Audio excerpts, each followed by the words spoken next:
Disney will pay a $10 million fine to the Federal Trade Commission. So the agency says Disney mislabeled some YouTube videos. This is kind of complicated, maybe inside baseball, but so they failed to mark those as made for kids, and that then allowed those collection of data of kids under 13. So the data was later used for targeted advertising. Boo. Oh, the FTC says that Disney ignored warnings about the mislabeling in 2020. Disney says it'll launch a review program to make sure that proper labeling happens going forward. December 31st, 2025. Disney agrees to pay $10 million to settle federal charges. The accusation? Illegally tracking children under 13 on YouTube, collecting their data, serving them targeted ads, all without telling parents.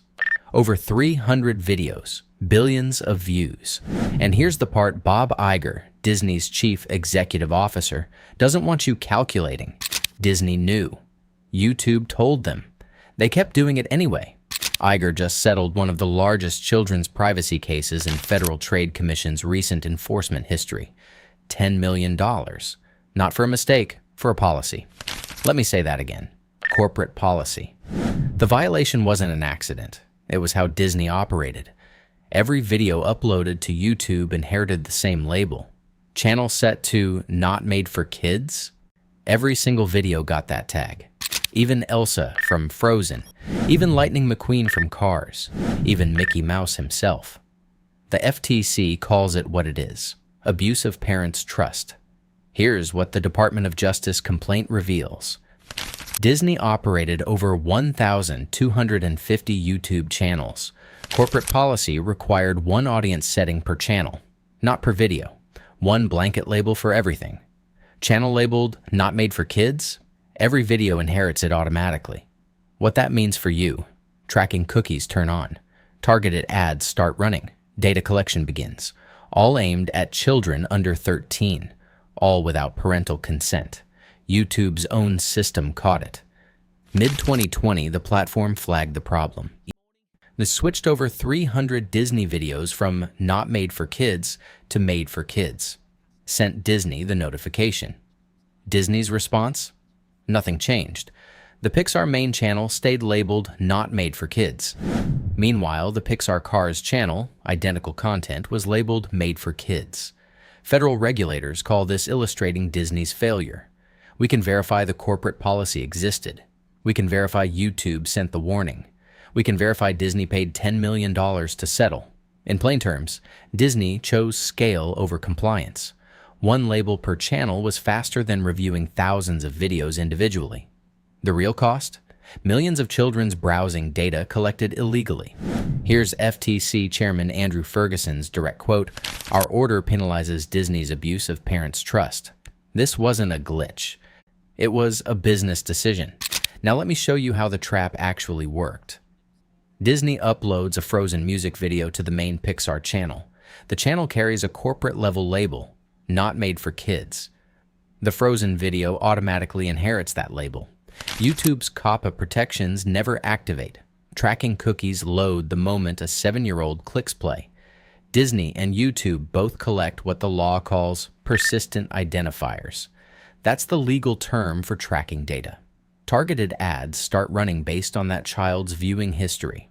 What Iger's team calls audience designation efficiency actually means one corporate setting overrides federal child protection law. The hidden catch? Parents had no idea. No notification required.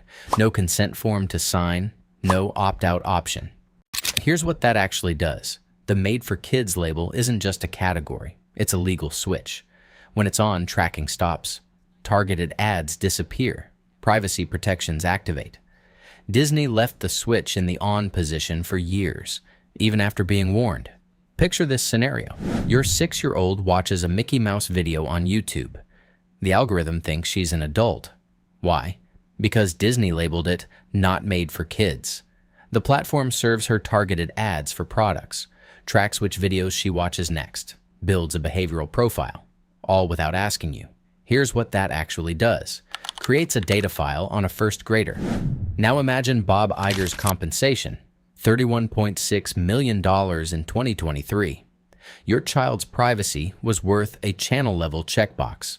One setting, applied to thousands of videos. That's the gap nobody talks about. Disney's entire brand is built on trust. Parents assume Disney content is safe for children. The company knew that assumption existed, used it as cover. What they're really saying is, we'll protect childhood magic in our theme parks, but online privacy isn't worth the compliance cost. Here's another scenario. You're a parent who specifically chose YouTube Kids, thinking it's safer for your children. Your child searches Encanto songs, finds a Disney upload, mislabeled as adult content. Now she's in the recommendation algorithm with unrestricted videos. Autoplay takes her somewhere you didn't approve. The real cost, you lost control without knowing you lost it. And here's the part they don't advertise. Even after YouTube manually fixed 300 videos, Disney didn't update their corporate policy. They waited for federal investigators to force the change. Under Iger's leadership, Disney introduced dynamic pricing at theme parks, raised Disney Plus prices twice, fought aggressively for streaming dominance. But a video-level review system to protect children's privacy?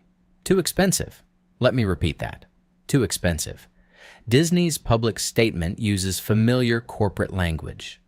Supporting the well-being and safety of kids and families is at the heart of what we do. They clarify the settlement does not involve Disney-owned and operated digital platforms. In plain terms, we're only in trouble for what we did on someone else's platform.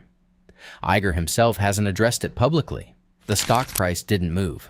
$10 million is a rounding error for a company with $94.4 billion in annual revenue. That's 0.01%. 0.01%.